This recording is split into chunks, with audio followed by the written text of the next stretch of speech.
If y'all knew how contradictory this sign is, it would make your head spin because it really is very contradictory. Now, I was debating whether or not I was going to actually talk about this in the live stream or keep it as a separate video for the main channel. And I decided that I was going to do it for the main channel. And I'm actually, excuse me, I'm actually glad that I decided to keep it separate because this just has to be addressed.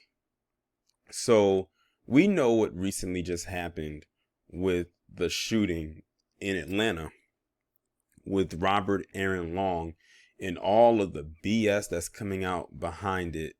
And when I say the BS, I'm talking about the excuses that they have given this individual for what he has done. And the cover, I mean, all of the cover that they have given this person for what he did. And that was a major crime he committed. And I don't give a damn what they say.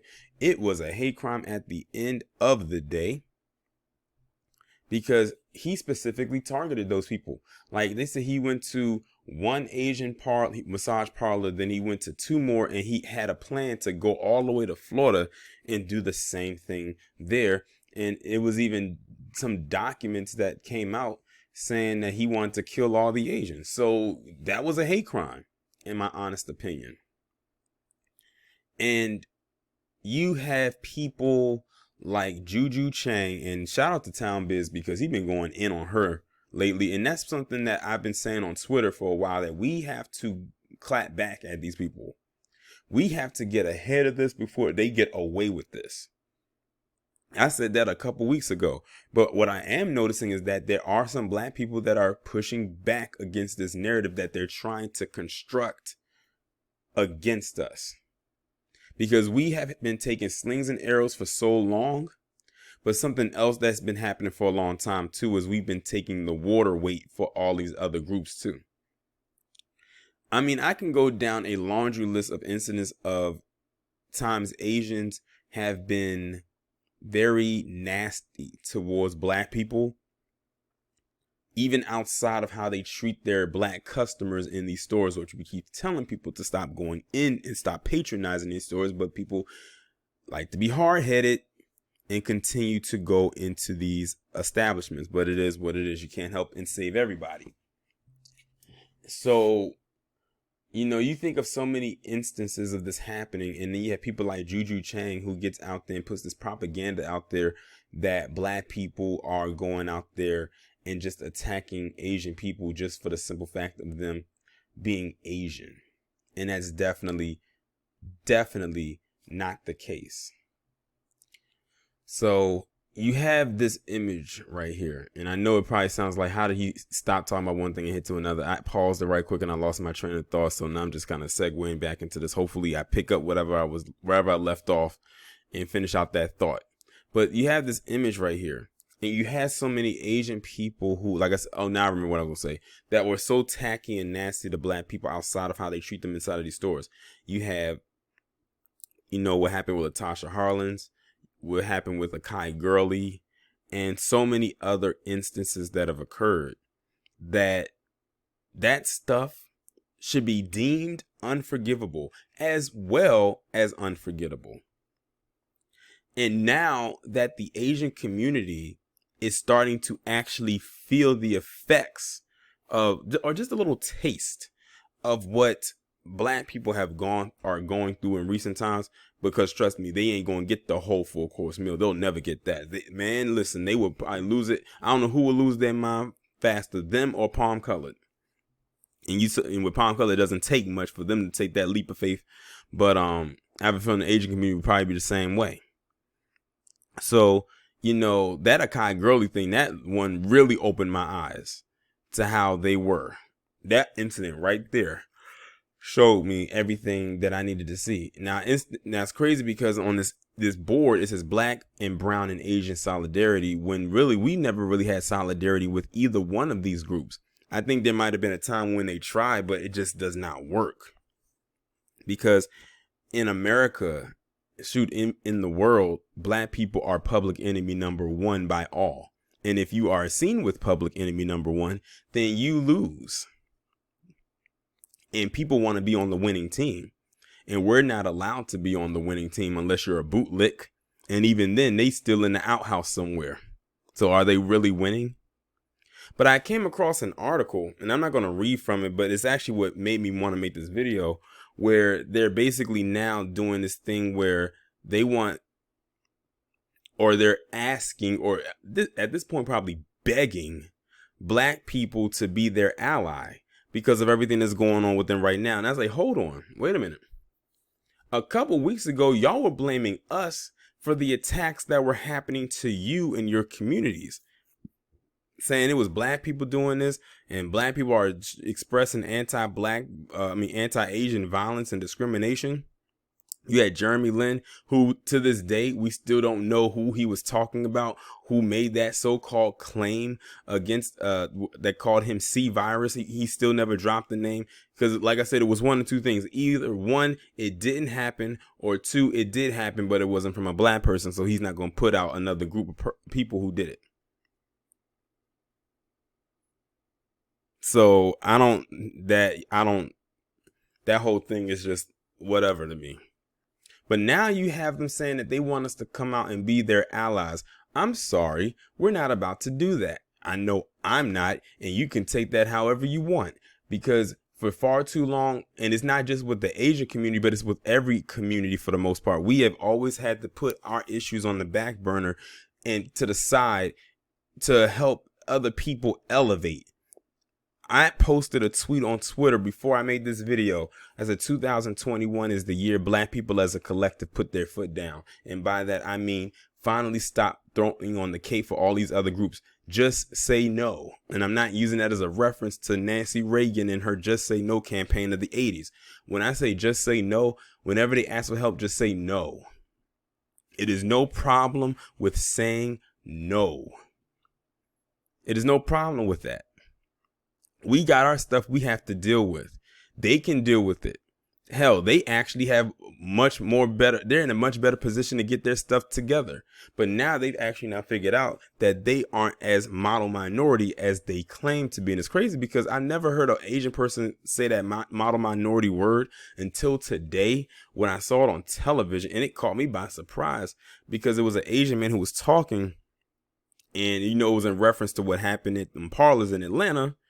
And he was talking about, there was always this stereotype that Asian people were the model minority. It's crazy. He said something about a stereotype, but you never heard many Asians come out and speak against said stereotype. They kind of just ran with it because that was a title that Palm Color gave them to make them seem like they were the crown jewel of the quote unquote minority group. And please do not lump us as black people in that group of minority or people of color and all of that other crap. They can keep that. They can keep that title. I tell people all the time, do not throw us into the category of people of color, because it's a very broad and blanket statement that it gets thrown onto every non-white group.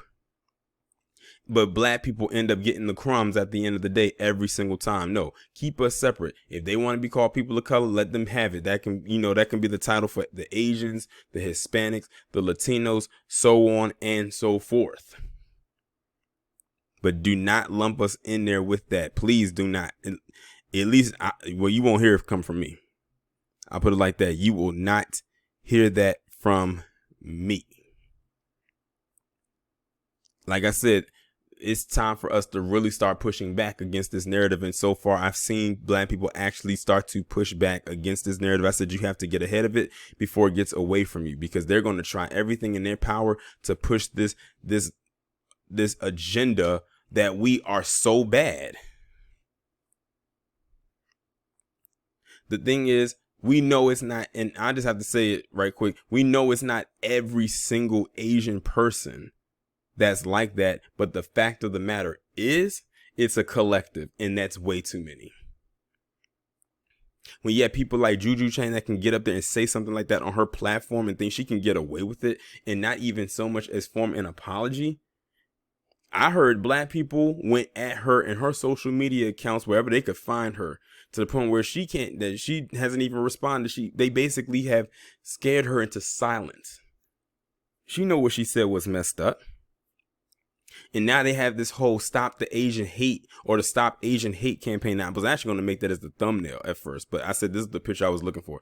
They have this thing now called Stop Asian Hate, where now you have some black people posting that up. I'm like, see, they got you. They got you. Because now it gets you to stop talking about what you have going on to talk about what they have going on. Listen, this is not our fight. This is them fight. And the crazy thing is, a lot of the ones who would jump out the window to post something like that and they're black probably wasn't worried about what black people had going on in the first place, to be quite honest. I'm just being honest. But I'm going to pause the video right quick because I wanted to pull up something that I thought was very interesting that one of my Twitter followers tagged me in earlier today. I want to shout out Adrian Hicks on Twitter for tagging me in this. I thought this was very, very interesting. Follow me here. This thing says type of attacks on Asian Americans. 68.1% is verbal harassment. So basically them being called out of their name, being called a slur or something like that. 20.5% was deliberate avoidance. When I saw that, I said, wait a minute. You mean to tell me to ignore an Asian person or to not be around them or not want to be near them is considered an attack? When I saw that, I said, are you for real? That's considered an attack? The next one is 11.1% says physical assault, which is an actual attack. 8.5% civil rights violations. And 6.8% online harassment. We know what this is basically saying. You know what this is basically laying out and displaying for us? They're trying and currently now making a case or a claim that Asian people in America are now about to be the new oppressed class. That's what they're pushing. That's the order of the day, is that Asian Americans are going to be the new oppressed class. Hell, their numbers are already small, so they got the percentage numbers right, so that they'll go off of that for sure. And let's just hypothetically go with, that they're being, attacked and everything like that. And I'm not saying that they aren't. I mean, look at what just happened in Atlanta.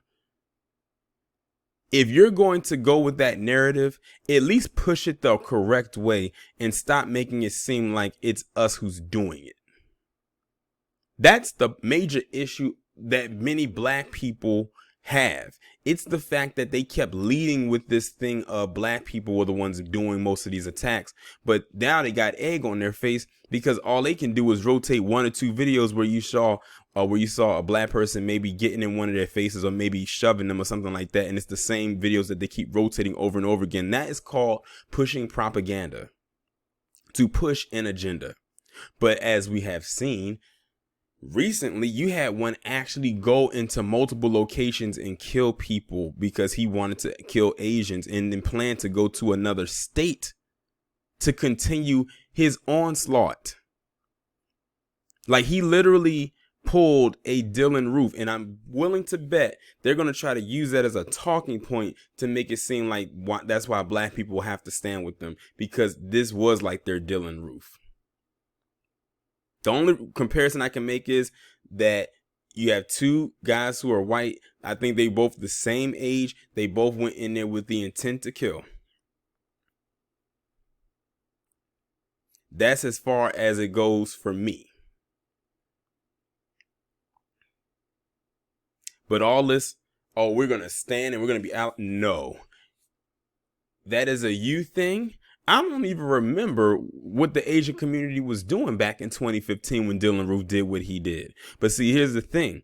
Remember how I always said that black people are the trendsetters of the world? That means even when something like a tragedy happens, we are usually, as a group, the first to make some noise and to get out there, while all the other groups just kind of fall in line after the fact. Never will you ever really see any other group come out and lead the charge first on our behalf. And see, the thing is, they know we can galvanize numbers and people. Look at what happened with George Floyd last year. We were able to galvanize the globe. That's something that is unheard of in recent times. I can remember the last time something like that occurred. But see, here's the thing. You see all these attacks that's happening with the Asian community now? They probably are hoping that their quote unquote George Floyd moment comes so the world can galvanize too. I always have a feeling in the back of my mind that some groups will compete even on a level of tragedy. Oh, my tragedy was worse than yours. We got more numbers than you. Why would you compete for that? That's not something worth competing over. That's actually pathetic at the end of the day. Are you serious? Are you for real right now? I'm still stuck on that deliberate avoidance part though, and how that's an attack. I don't get that. So to ignore someone is an attack on someone, right? I mean, I guess. But as far as the first picture that I had up with the solidarity, there is no solidarity there. We have tried that solidarity thing over and over again. It's a wash, rinse, repeat. At this point, wash it and hang it out to dry. And in best case scenario, toss it away. Because nothing is coming from it. Nothing. But that's really all I have to say as it pertains to this situation right here. I hope y'all enjoyed what it is I had to say. If you did, it is what it is. If you didn't, that's cool too. But y'all let me know what y'all think about it down in the comments. Like, share, subscribe. If you haven't done so already, make sure that you text the number that is pinned down in the comments below so you can receive notifications and notifications every time I upload a new video or go live. But one more thing before I go, we should have saw this coming. Remember that Letitia James up in New York who created that hotline for the Asian community last year when the virus really kicked off? And mind you, we was only like, what, 2 months in or a month and a half into the pandemic, and she immediately did that. That was a sign then. That was a telltale sign even then. And look at where we are less than a year later from when she did that. Like, she created a hotline for them, and then when we got on her, then she said, oh, we're going to turn it into a POC line or a minority line. That was a sign then, and we made sure to call her out about that as well. I'm like, you got all that stuff going on with black people in your state, but the minute that an Asian person gets a call to name, oh, we got to create a hotline for them. But see, here's the thing. They're just now getting their wake-up call. And already they have legislation getting ready to roll out for them. Remember, I did a video about that in California where they was getting like, what, $10 million? See, now many people are going to think that, okay, is this stuff staged to get funding, to get attention? Not saying what happened in Atlanta was staged or anything like that. I actually follow someone who follows me on here right now who believes that this could have been staged. Because think about it. If you really want to get attention and you want to get funding and make a claim for yourself, and you got to think about it, the Asian community has never been in this type of position before. So this stuff is, for the most part, really new to them, at least on American soil. I can't really speak for anywhere else. But now they are dipping their feet into the pool of oppression so they can get a taste of it too. And the thing is, they're probably going to get addicted to it like it's a drug. Now watch more stuff start popping up. Remember, I did that video about that woman who was attacked by those people who tried to rob her home. And I said, I'm looking at it and I said, this looks so staged. Jeremy Lin claiming that someone called him C-virus, but he won't tell you who did it or who said it. I know I said I was going to end the video, and that was like 3 or 4 minutes ago, and here I'm still talking. But for real, actually right now, I'm actually about to end it, and I'll talk to y'all later.